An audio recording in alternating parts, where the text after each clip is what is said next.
Drama serial इंतहा के next आने वाले एपिसोड में आप देखेंगे कि ज़ैनब को डॉक्टर कहेगी कि वो अब दोबारा कभी माँ नहीं बन सकती। तो ये बात तो जैसे ज़ैनब के दिल में घर ही कर जाएगी और वो अपनी माँ को जब ये बात बताएगी तो उसकी माँ कहेगी कि तुम्हें फ़िक्र करने की कोई भी ज़रूरत नहीं है। मुझे लगता है कि इस डॉक्टर से कोई ना कोई गलतफहमी ज़रूर हुई है, मैं तुम्हें किसी अच्छी डॉक्टर के पास ले जाऊँगी। ये बात जब अस्मा को पता लगेगी तो अस्मा कहेगी कि तुम क्यों लेकर जाओगी, आखिर ज़ैनब मेरी भी तो बेटी है ना, इस घर की बहू है, तो मैं ले जाऊँगी। बस इसी बात पर ज़ैनब बिगड़ जाएगी और कहेगी कि अगर तो आपने मेरा ख्याल रखना होता तो आप पहले रखती। मुझे तो लगता है कि आप चाहती ही यही थी ताकि नवीद सारी ज़िंदगी आपके ही कंट्रोल में रहे और ना ही कभी मेरी बात को तरजीह दे। इस पर अस्मा कहेगी ये तुम किस किस्म की बातें कर रही हो। इस पर ज़ैनब कहेगी कि मुझे लगता है कि मैं बिल्कुल ठीक कह रही हूँ और नौशीन आंटी भी बिल्कुल सही कहती हैं आपके बारे में, जो कुछ भी बातें करती हैं वो।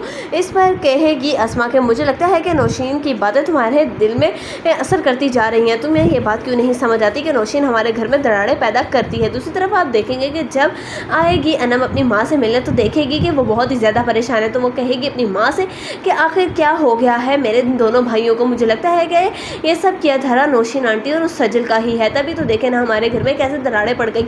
हमने आपको कितना समझाया था कि इन लोगों को इस घर में जगह ना दें, लेकिन जब से ये लोग इस घर में आए हैं तब से ये सब कुछ हुए चला जा रहा है। ना तो नौशीन आंटी इस घर में आती, ना वो अरूसा असद भाई के सामने आती और ना ही असद भाई उसके जाल में फंसते।